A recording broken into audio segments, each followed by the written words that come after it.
અને આ કથામાંથી આપણે એટલું શીખવાનું કે ક્યારેય કોઈને ત્રાસ ન આપવો, દુઃખી કરીએ એનું પરિણામ ગમે તે દે ભોગવવું પડે.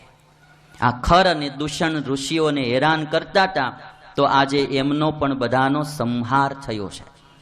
અને એટલા માટે ક્યારેય કોઈ હગા વાલા મિત્ર મંડળ કોઈને દુઃખી ન કરવા. અમુકને શું છે કે ધંધો જ એવો હોય છે દુઃખી કરવાનો. એક ભાઈ ની ખુરશી પડી હતી, તે એક જણો જઈને ખુરશીની વાહે આમ ટેકો દેવાનું જે પાટિયું હોય ને એના બોલ કાઢી આવ્યો, જાણું. અને પછી ઓલો બે હવાઈ ગયો, શું દશા થાય. આવા સ્વભાવ વાળા માણસો ખરદૂષણ જેવા હોય એ તમે જો આમાં જો આમ જો બેઠો બેઠો ખુરશીના પાછળના ભાગના બોલ કાઢે છે.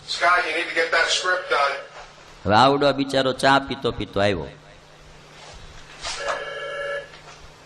બરાબર. એમાં ફોન આવ્યો, એમાં ટેકો દીધો.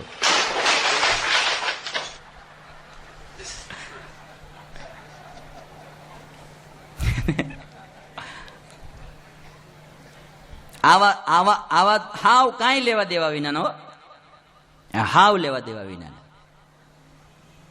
આવા. એટલે મારે તો આ ક્લિપો એટલા માટે બતાવી, બોલ કાઢવા માટે નહીં હો.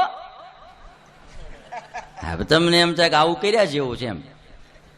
આવું આપણામાં કાંઈક હોય, કોઈને હેરાન કરવાનો સ્વભાવ, ખાલી બોલનું નહીં, ખોટી રીતે કોઈને દુઃખી કરવાનો, હેરાન કરવાનો, તો એ સ્વભાવ બદલી નાખો, એમાં મજા નહીં આવે.